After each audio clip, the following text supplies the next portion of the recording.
All right, this one is by this one's by Mentis. So I want to check this out. I really like Mentis's videos, so just gonna thumbs up that. All right, let's go.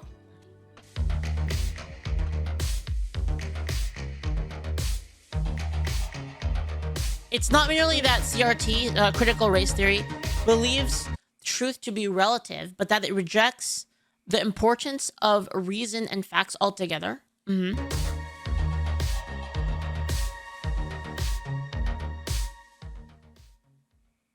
Hey, internets! You may have heard of Hey, that Mentis. Texas high school stabbing case. Where What, guys? What is Mentis? It looks like a, you know what that looks like to me? It looks like a tabletop token, like a token for like Roll20 or something. What is it? It's like a this anime kid, Karmelo eye. Anthony, stabbed another kid, Austin Is it like Metcalf, only an to death. anime They were eye? track It's meet just at Memorial High School in oh, Texas, it's and like then an fled the scene, anime. but I'll ultimately see. turned himself in I police and see. claimed that it was self-defense. And the internet has just been pretty consistently losing their minds over this case. Specifically, losing their minds in ways that shows that a very large portion of the population, unfortunately, has a very, very poor concept of what specifically constitutes self-defense. They either have a strictly legal concept of self-defense, which isn't entirely wrong, but does have its flaws. But then you have other people who just try to apply a completely inconsistent, incoherent moral philosophy, if what they believe can even be considered that, to the idea of when something is self-defense and when it is justified. And there's also been a lot of people out there who've just kind of blatantly got the facts of the event totally wrong, or they just haven't looked at the facts at all and yet still feel the need to give their completely boneheaded take. And Okay, this is good. I wanna know what the actual facts are. It's been a while. Like I haven't really followed the story. I haven't really followed the story like since the first time I talked about it. What we did talk about though is that you can't claim self-defense in a scenario in which you provoke the situation. So we'll have to see. So what I'm going to be doing in this video is giving a fair examination to this case by going over the currently known facts and evidence of the case, and then So like if you provoke the situation, does that apply all the time? So like, okay, hold on. If I call someone a bitch ass and they escalate by pulling out a knife on me, then can I feel like I could because of a force disparity. I feel like you can defend yourself. Like if I call someone a bitch ass and then they pull out a knife on me and then I escalate to firearm because of force disparity, and then I defend myself, I feel like that would be self-defense. It has to be proportional. Yeah, that's true. Proportional as in proportional to the threat. Sorry, not proportional as in like the force itself has to be like I don't really believe that like the weaponry has to be I don't believe that the actual weapons used in defense has to be proportional. It has to be like proportional to like the level of threat that you're facing. Once someone escalates to deadly force, I think it's like basically over at that point. Like if someone escalates to deadly force, like I don't care if I have to use like an LMG or like a fucking tank, right? It doesn't matter at that point, right? Like, I would use a Gundam if I could.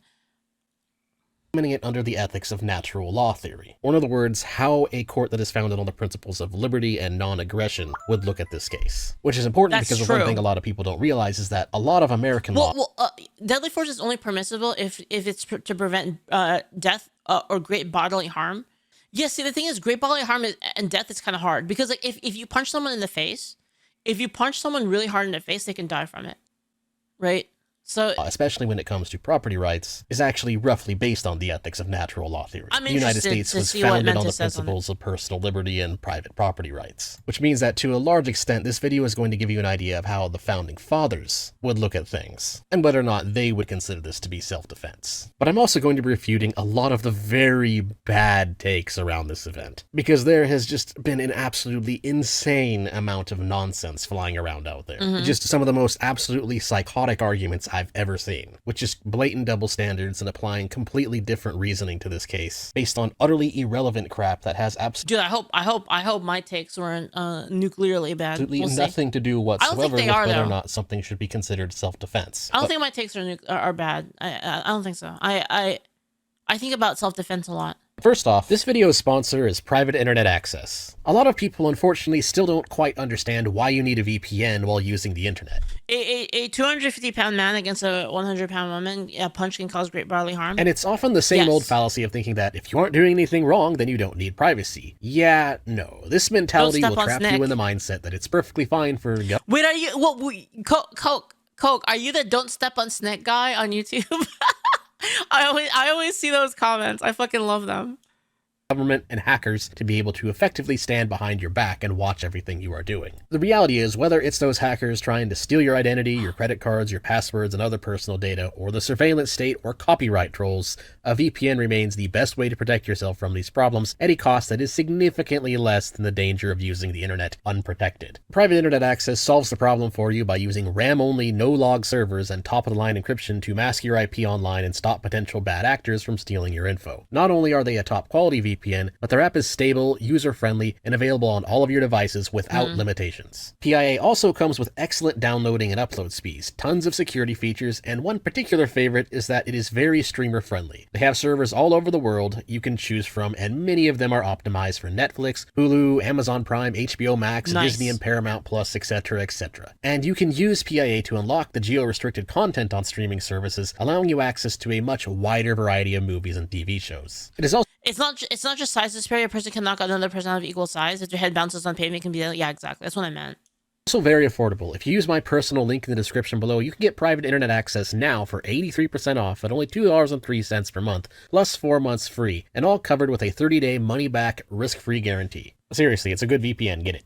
Anyways, to really understand what happened with the Karmelo Anthony case, we of course first have to start out with looking at the evidence of what happened. So here's a quick rundown of the incident. The stabbing took place in Frisco, Texas. At Memorial High School during a high school track meet. Specifically, it seems to have taken place in the bleachers that you can see right here on April 2nd, 2025. Now, apparently it was raining, and so Karmelo Anthony decided to sit under one of the tents. This is kind of where the conflict starts. Karmelo Anthony was from Centennial High School, and yet he decided to sit underneath the tent of the Memorial High School Warriors team, instead of his own school's tent. And so then Austin Metcalf, a student who was actually part of the Memorial High School, approached Karmelo Anthony and said something along the lines of, "Hey, this ain't your tent, you need to leave." I couldn't find the exact words used, and I don't think people actually know the exact words used yet, but witness statements seem to say that it's something along those lines. And this then led to some kind of verbal argument between the two, as Karmelo Anthony was basically just refusing to leave the tent. Then at some point during the argument, Karmelo Anthony said something along the lines of, "Touch me and see what happens," which actually does seem to be a more direct quote. Now, what happens next is where the witness statements appear to differ just a little bit. Some people say that what happened next is that Karmelo Anthony wasn't even touched by Austin Metcalf, and that Metcalf actually just touched his backpack instead. Others claim that Austin touched Karmelo on the shoulder, and others claim that Austin pushed him. So there's a little gray area here in the evidence as to whether or not Austin was simply politely asking Karmelo to leave, or if he was being a bit of a bully about it. But the real problem, of course, is what happened next, which is that Karmelo Anthony reached into his bag, pulled out a knife, stabbed Austin Metcalf in the heart, which then unfortunately led to Austin Metcalf's death, which apparently happened in his twin brother's arms. Again, it's a pretty sad, pretty nasty incident, and obviously a pretty harsh escalation of the argument they were having. But anyway, after Karmelo Anthony had stabbed Austin Metcalf to death, he then fled the scene, apparently discarded the knife and his bag into the bleachers, but then pretty quickly after fleeing the scene, he apparently turned himself into the police, admitted that he was the one who did it, and then claimed that it was self-defense. That seems to be the most up-to-date information surrounding the case currently available. Now, I want to first start out by pointing out something that should be obvious, but a lot of people are overlooking, which is that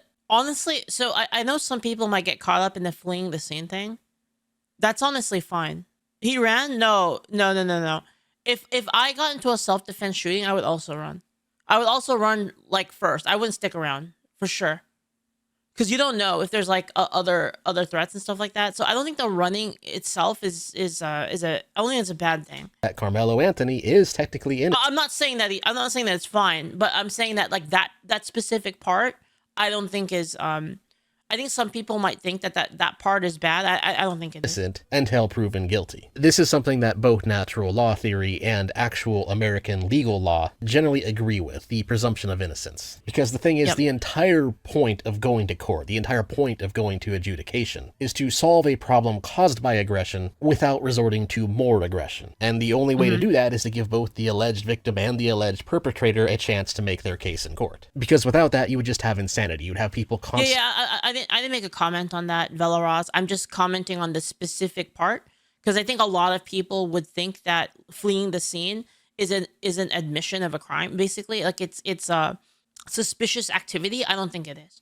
Going after each other for alleged crimes without actually examining evidence at all. So as annoying as the presumption of innocence may appear to be in cases where it just seems completely obvious to you who's in the right and who's in the wrong, it's still something you have to take seriously, otherwise you're advocating for a system that involves a lot of innocent people being murdered in the streets. Yeah. So it's just obviously not a good idea. Yeah, That's another thing a lot of people don't seem to understand. The base idea behind the presumption of innocence is to prevent further escalation of the conflict. Without it, you get these very stupid situations, such as like with medieval families being locked in generational mortal combat with each other because they failed to find a resolution to whatever the initial transgression was. That all being said, the current evidence does not look good for Karmelo Anthony at all. Does not, because no. one really big obvious issue that I don't really see anybody talking about is the whole freedom of association element here. Photos I could find of the bleachers after the incident took place all show that the Memorial Warriors tent was not the only tent that he could have gone under. So Karmelo Anthony could have chosen to go under a tent where he would be more welcome, such as his own team's tent or his own school's tent or whatever. There were plenty of other tents. And so it's very weird for him to specifically choose the Memorial High School Warriors tent when he neither belonged to that team nor belonged to that school. And so this is one contention where natural law doesn't fully agree with how American law currently operates. Very few people are talking about the freedom of association element here, and they're instead looking at it as thinking that the initial point of aggression is when Austin Metcalf touched Karmelo Anthony, if he even did that. And that's not really true. People really need to stop feeling entitled to being accepted in every single community that they go to. Hospitality is something that is supposed to be a generosity, when a lot of people think that it's just something that you're automatically owed. It's like if someone goes into another person's house, demands Holy crap.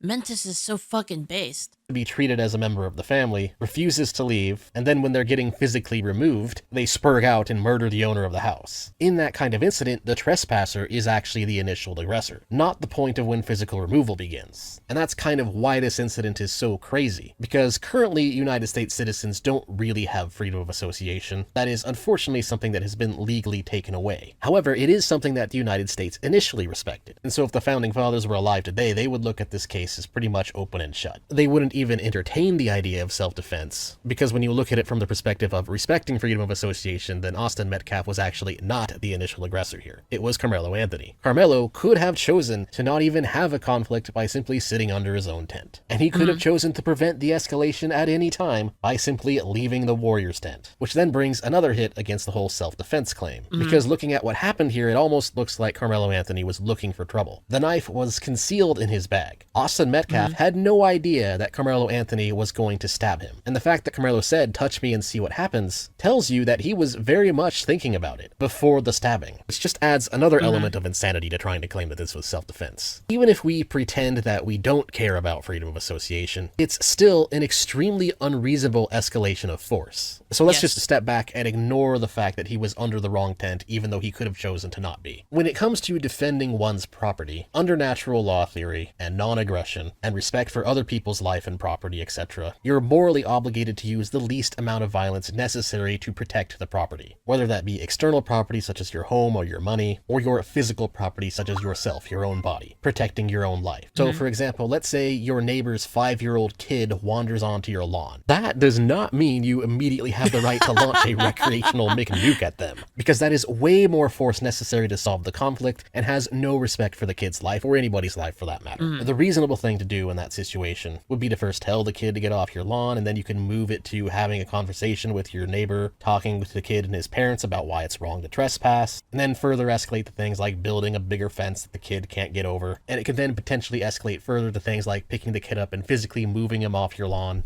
etc., etc. The point here is you don't get to just immediately glass someone just because they're in your personal space or whatever. That's completely ridiculous. And this is something that natural law and current American legal law actually fairly agrees with each other on. You have to meet force with equivalent force. Someone touching you on the shoulder doesn't mean you get to whip out the AK-47 and turn them into Swiss cheese. In self-defense, and again, I just want to be clear here that the proportional force doesn't mean that whatever implements are equal. That's not what it means.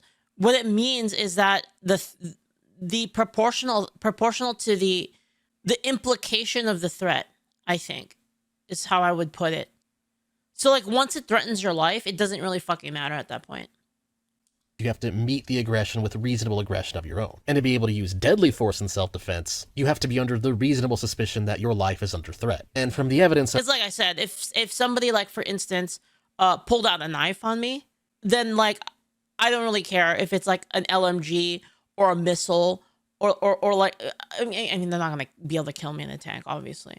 But, like, if they have expressed, like, that they want to escalate to lethal force... I don't really care what I have to use at that point. Like, if I could, again, if I could, I would use a tank against a person. Which is why, like, I don't really buy the whole argument that the government tries to use, that people don't need like ARs, for example, in order to defend themselves.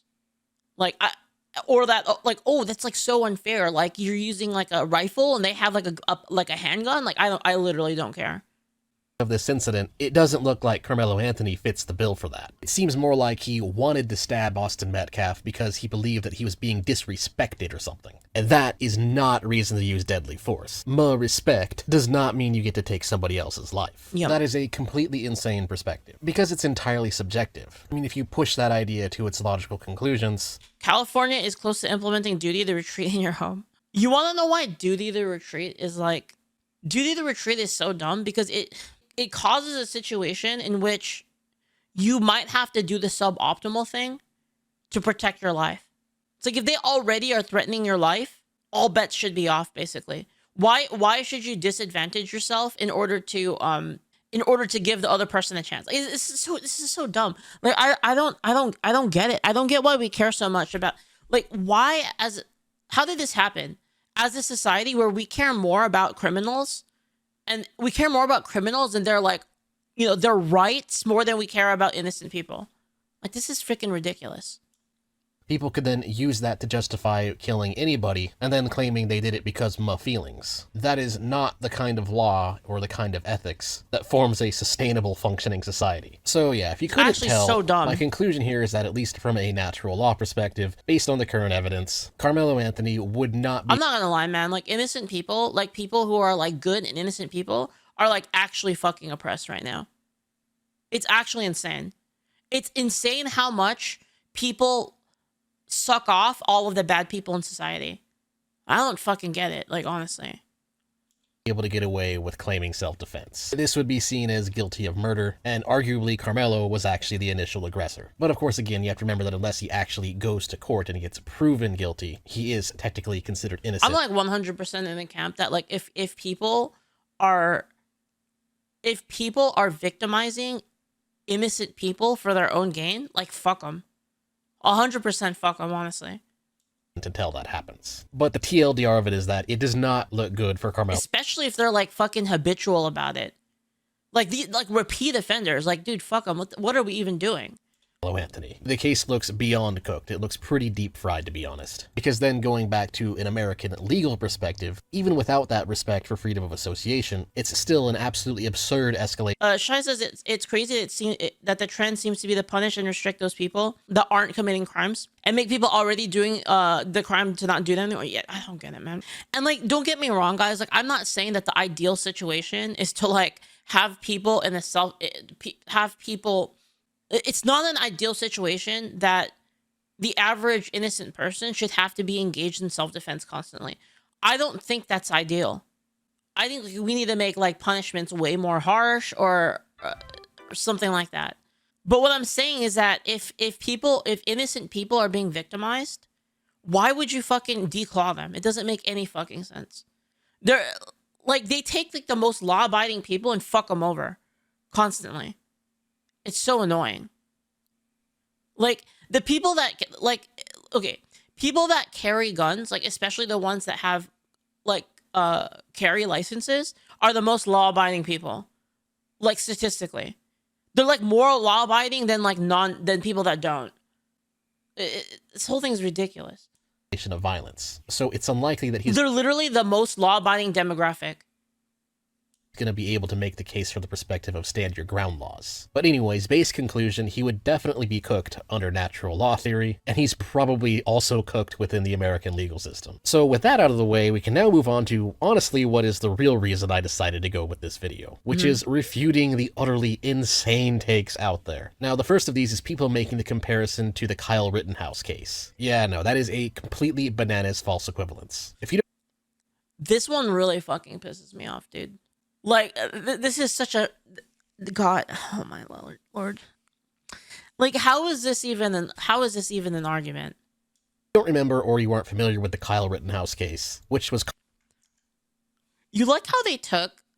Guys, do you like how they took, like, the most innocent looking Karmelo Anthony picture, and then they took, like, the most aggressive looking Kyle Rittenhouse, like, picture? You like how they did that? Like, look at the Karmelo Anthony picture. It's got that, like, slight down angle. His eyes are like puppy dog. And then you have fucking Kyle Rittenhouse with the fucking glasses, with the up look like this, and then the hat. Like, it's unreal, dude. These these journalists are the fucking worst. Like, they're so bad. They're such bad actors, like, honestly. The bananas false equivalence. If you don't remember or you aren't familiar with the Kyle Rittenhouse case, which was caught on video by the way, Kyle Rittenhouse was trying to run away, and people armed with deadly weapons were chasing him and knocked him down on the ground. This guy had an entire fucking mob on him. Like, are you fucking kidding me? This guy had an entire mob chasing after him. And, like, you want to compare that to, like, a dude aggressing on another person's tent and then pulling out a knife in, like, a hand-to-hand, in, like a no weapon escalation thing when it was 1v1?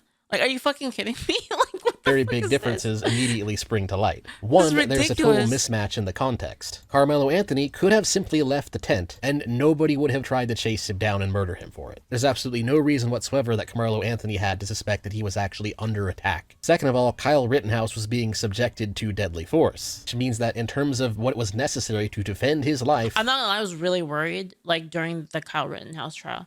I think that the Kyle Rittenhouse trial, if the verdict was bad, it would have been really bad. Like, it would have been really bad for law-abiding citizens. That could have been, like, a terrible moment in history and law. It would set a terrible precedent if that happened. It was actually scary. Yeah. It was really scary. Because again, if Kyle Rittenhouse lost that, then it would mean that you can't defend yourself. That's what it would mean. Because if there was ever a scenario in which, like, you had to have defended, in which self-defense was a thing, it would have been that specific scenario. So if that actually failed, there would have been a huge precedent against any sort of self-defense. What is necessary to defend the property. And so that's just a terrible comparison to make, because either one of those points, even by themselves, would nullify the comparison. It's honestly really quite bizarre that people make this argument, and again, kind of goes to show how, unfortunately, a lot of people just don't understand self-defense at all. You can't compare... No, I think a lot... I think the problem is that a lot of people are retarded. I think that's the problem, Mentis. Is like, we have a severe retardation epidemic in the world, probably because of tetraethyl lead, but, like, we do, and it's terrible. Compare a case where someone was retreating and subject to deadly force to a case where someone was refusing to leave and not subject to deadly force. That is insane. Not even remotely close to the same scenario. So now the next thing I need to refute is actually something that is somewhat in Karmelo Anthony's favor, which is that some people are trying to say that him simply having a knife is enough to prove that it was premeditated. No, that is actually not true. There's nothing wrong with being armed. So, like, he probably shouldn't have had a knife at the school thing for, like, other reasons. But, like, yeah, like, I fully, like, I don't have a problem with that, with him having a knife. Having a weapon does not automatically prove that you intend... Shouldn't have had it at school, though. That's kind of weird. Like, I mean, you should get in trouble for that. But then again, like, if you had had a knife on you in an illegal scenario, it doesn't negate self-defense. Does that make sense? and to use that weapon to kill somebody. That being said, I do kind of suspect that it may have been premeditated, but not simply because he had a knife. What proves it is the touch me and see what happens bit. That is what proves he was probably planning to use deadly force all along, and he knew he was going somewhere where he probably wouldn't be fully welcome, because that is an act of provocation. It's not having a weapon that makes it premeditated, it's the specific context and combination of having a weapon while sitting there and saying, "Come at me, bro," while hiding the fact that you have a deadly weapon, and then using it even if you're not actually subject to deadly force. Like having a knife at school is like is pretty sus. Having a knife in general, not really. From the provocation. And yeah, I know this may seem pedantic, but it's important to point. But having the knife at school, again, like it's sus in a sense that it's not allowed. But again, it doesn't negate the self-defense part. Now, that it's the context that matters. It doesn't automatically make self-defense non-viable because you had a weapon in the prohibited area. And the context that suggests that it's probably premeditated. But just the act of bearing arms alone is not enough. I mean, just think about that logically for a moment and push it to its conclusions. If that were the case, then any kind of incident that involves a weapon could be called premeditated, regardless of other details, which is obviously very stupid. I mean, just imagine if you were in a bar and someone came at you with a knife out of nowhere, and so then you pulled out your Glock and shot them. Which is illegal, by the way. You're not supposed to have a gun at a bar, especially if you're drinking. If you're drinking, you're not supposed to. Actually, I think in general, it depends on your local. It depends on like the local ordinances and like your state law. But in a lot of cases, you're not supposed to have a gun at a bar, specifically because bars are places where you drink. So you're not supposed to. But then if you did have one, and then somebody pulled a knife on you, then like obviously like you would use the gun to defend yourself, and then you would still be within self-defense at that point, right? And then the prosecutor during your court tried to argue that, oh, well, he had a gun, so clearly it was premeditated. That would be totally ridiculous. And so that's an important thing to understand. It's not the fact that Karmelo brought a knife to a track meet that means it was premeditated, but rather it's the combination of other factors, such as that he hid the knife and pulled a "come at me, bro," and then stabbed Austin out of nowhere. It's the combination of having a knife, being somewhere where you're not invited, and then provoking an attack while hiding it. You need more than just one simple factor to suggest premeditation, and simply being armed is not enough. If it did, then that would justify taking away people's right to bear arms, which would obviously be very dumb. Now, you could say from an American legal perspective that Karmelo Anthony was not allowed to have that knife at the high school track meet, and admittedly, it was pretty stupid to have it there, but it alone still wouldn't, in my opinion, be enough to prove premeditation. But let's move on to the claim that Austin Metcalf was a high school bully. So this is possible, but unlikely. The current... Did he try to say that he was racist? Evidence seems to suggest that Austin... Did he say some gamer words on Xbox? Metcalf and Karmelo Anthony had never met each other before this event, which kind of makes sense because the two of them were going to different schools. It's very rare for there to be a long history of bullying between two individuals who don't even go to the same campus. And they always do that. If there's ever a case that has a minority and a white person, they automatically assume that the white person's racist. All the time. And again, the current evidence suggests that there was just no history of bullying there. Now, you can say based on the eyewitness harder testimony that he was... Because the people who are making that claim are racist, which is the irony of the whole thing.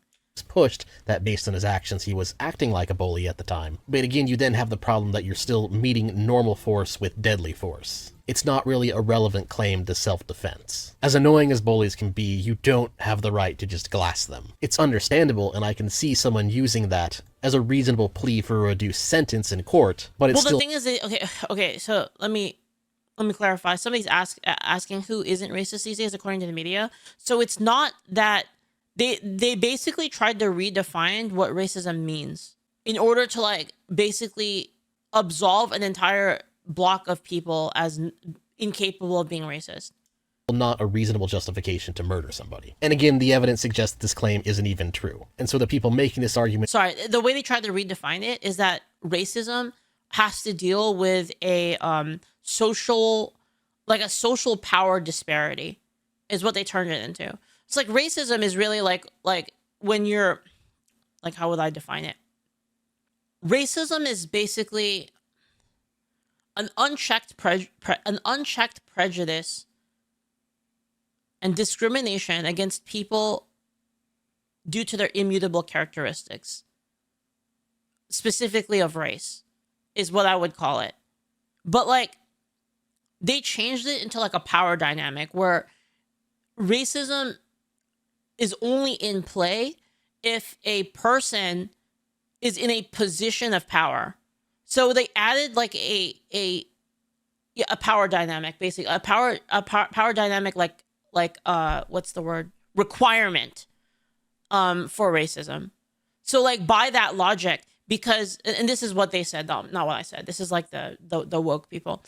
They said that basically black people are incapable of being racist against white people because of the power disparity societally, that white people have more power than black people, therefore black people can never be racist against white people. That's their like according to their logic, a black person could be full on, you know, my term of racist. They could say whatever they want, like whatever slurs against white people, and it is not racist, again, because of the requirement of power disparity. And that's how like the kind of woke, and then like, you know, some of like the mainstream like culture, it's not true, it's not actually mainstream, it's like it's very loud people that are trying to co-opt mainstream culture. A lot of those people, and again, you see this with a lot of like even politicians nowadays, using that definition of requiring a power disparity. And that's why you see a lot of them saying that all the time. Oh, like black people can't be racist. Highly come across as. So what's the left's argument against what's happening in South Africa since they're a minority there? You have to understand that their argument has nothing to do with logic. It has nothing to do with logic. It's not grounded in any sort of, it's not grounded in any sort of consistency. It's the belief. Okay, so logical people, right?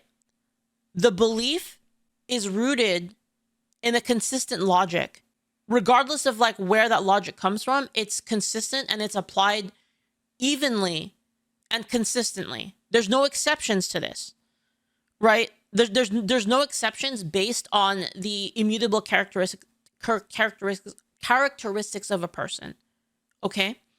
These people who are, you know, like the woke people and the people that are trying to like push this sort of culture, the belief comes after the desire. So basically the belief is it is changeable. The belief is not static. It changes in order to provide the result that is desired, right? So that's why none of it makes sense. Like if you actually try to like talk to a person who believes this stuff, it doesn't make any sense and it's never consistent, because the consistency is not the important thing. Consistency and logic is not the point. The point is, this is what I want, and everything else up to that can be scrapped. It doesn't matter. It can change whenever it wants. Yeah, it's basically to fit the narrative. And that's why you hear that all the time. And that's why you see, like, for instance, I mean, that's why you see these people suddenly saying must self-defense, right? They didn't care about it when it had to do with Rittenhouse. And now they're like trying to apply the same thing. Even though, like, if you were to take the Rittenhouse example, it would obviously apply here, right? Yeah. Their logic of Rittenhouse would apply in this case too, right?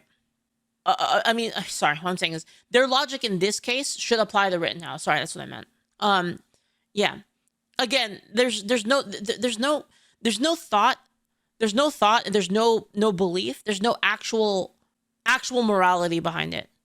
That doesn't matter. All that matters is the result and what they want. Everything before that can shift. It's amorphous. It's amorphous into like, it's amorphous to serve the end result, basically. The ends justify the means.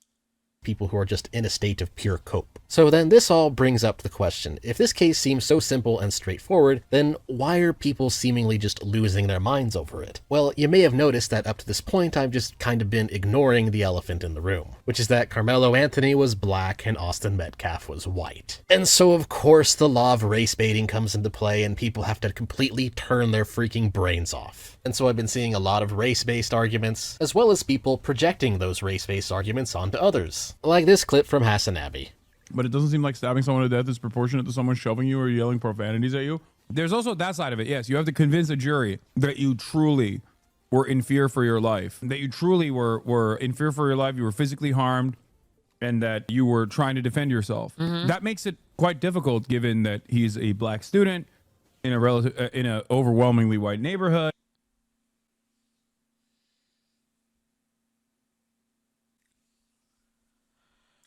And most likely will have a overwhelmingly white jury. So there's that aspect of it as well. Now, the take from Hasanabi here is actually not as bad as many of his other takes, because he at least managed to correctly identify that there may have been a disproportionate use of force in this case. But the problem is, as you can see, he just kind of slyly slipped in that race bait. I'm not gonna lie, I was kind of thinking at first. I was like, wait, this is kind of fine. Like what he was saying, I was like, wait a minute, this is pretty logical. And then that thing came out, I was like, oh. That's why I paused the video. I was like rubbing my face because I was just like, oh my God, dude. Like came out of nowhere, you know? Suggesting that Karmelo Anthony is not going to get a fair trial, simply because he is black, which is something that people tend to widely overestimate. It is true that blacks are more likely to be convicted in court, but that likelihood largely goes away when you properly control for other variables. The difference starts to reach a point of irrelevance. This is kind of a consistent problem with a lot of far lefty woke takes, which is that they tend to wildly overestimate the effects of systemic racism. But then when you look at studies that actually look at the averages of in-group biases, you find out that it's actually not as significant as you think. In fact, if anything, amongst white liberals, there's a very strong anti-white bias at around -13. And so this idea that you're just automatically not going to get a fair trial based on the color of your skin, it's not actually true. Oh, man. The problem is a lot of the claims that it is true are based on interviews of people who've been convicted, which isn't valid data. That's actually the victim perception fallacy talking. It's something I did an entire video on. People's perceptions of whether or not they are oppressed do not depend on any real evidence of being oppressed. It is a very common reason. Oh my God, he went for it, dude. He went. Look at this greed, guys. Look at this greed. They are oppressed. Look do at not this. depend on any real evidence of being It's like oppressed. on the spikes, and he still goes It is for a it. very common He's like reasoning trying to error get that it without getting hurt. academics tend to make, I know. which is unfortunate because we'd probably see a lot less race baiting in this country and a lot less racial tensions if people actually understood just how much of the evidence for systemic racism is actually p-hacked to the Kuiper Belt and back. If I had to bet on it, Karmelo Anthony is probably going to get a fair trial. In fact, if anything, it might be stacked in his favor because the media's sensationalization of his case, purely due to the fact that he's black, that can actually be potentially used as an argument that it's impossible for him to get an unbiased jury, which can then potentially be used by him to get off scot-free. Now, it is true that there are a lot of stupid wignots out there who are saying he's guilty simply because he is black, and that is dumb. So it is a Yes. case where we're seeing race baiting coming from both sides. However, one key factor here is that it's not really possible to make a case for Karmelo Anthony's innocence without race baiting. It's entirely possible to make a case that it was not self-defense while completely ignoring their race, as, you know, proven by the first part of my video, where I did just that. While on the flip side, the people trying to defend Karmelo Anthony, well, it's actually really hard to find an argument from them that doesn't rely on the race card. Here's just a simple example, a clip from this video titled "Twin Brothers Attacked Karmelo Anthony." There was this kid, before I knew his name now, this kid was sitting under our tent at track. We asked him to move. He started getting aggressive and talking reckless. And my brother stepped in and said, "You need to move." He's like, "Make me move." Austin grabbed his backpack. The kid, I tried to whip around as fast as I could, but I didn't see the stab. But then I look at my brother, and then I'm not going to talk about the rest. So just that's just what I Man. saw. And I tried to help him, but It was just senseless. it was really senseless. Really, I don't know why a person would do that to someone just over that little argument. It's just crazy in this world nowadays how people just up and do that. Like, Yep. that man has a family. That man has people that care about them all the time, and he did everything for our family too. He was a strong man. He was a strong kid.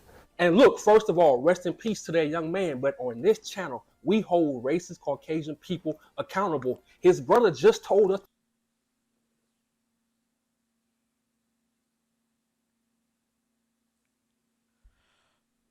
Oh my Lord.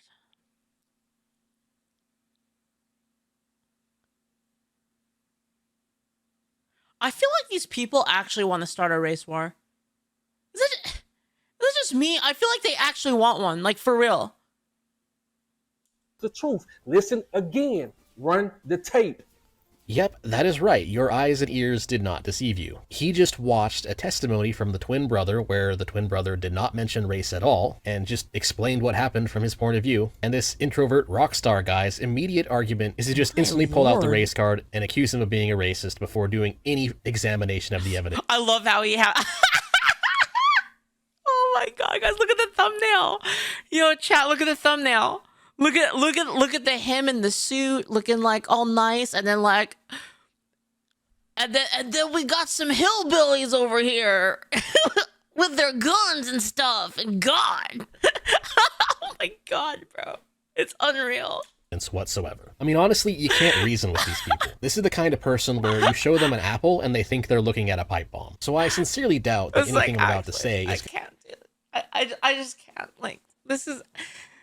Oh, man, dude. Holy fuck. Gonna convince this guy or convince his followers otherwise. I am instead just delving into this as a case study for the rest of you, those of you who are not brainwashed, to clearly see the kind of ridiculous non-sequitur arguments that a person will make when they view everything from the lens of race. Like this clip of his further rambling right here. You have to use your common sense. No young black man that's captain of the football team that has a 4.0 is going to randomly attack another young Caucasian man. It's not happening. He didn't do that for no reason. Then I step back and say, wait, what's the race demographic in Frisco, Texas? Check this out.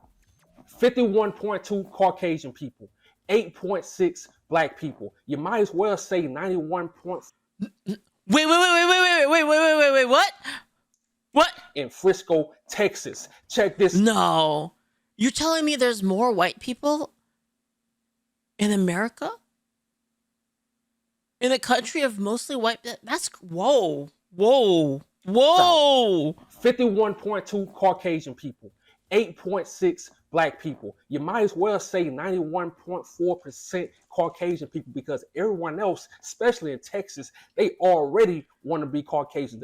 Wait a minute. Wait a minute. There's 27% Asian.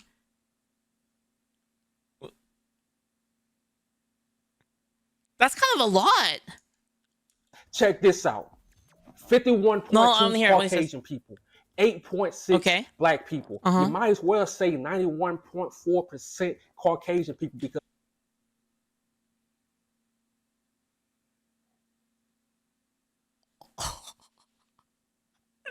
Did he just say that like everyone else is white except black people?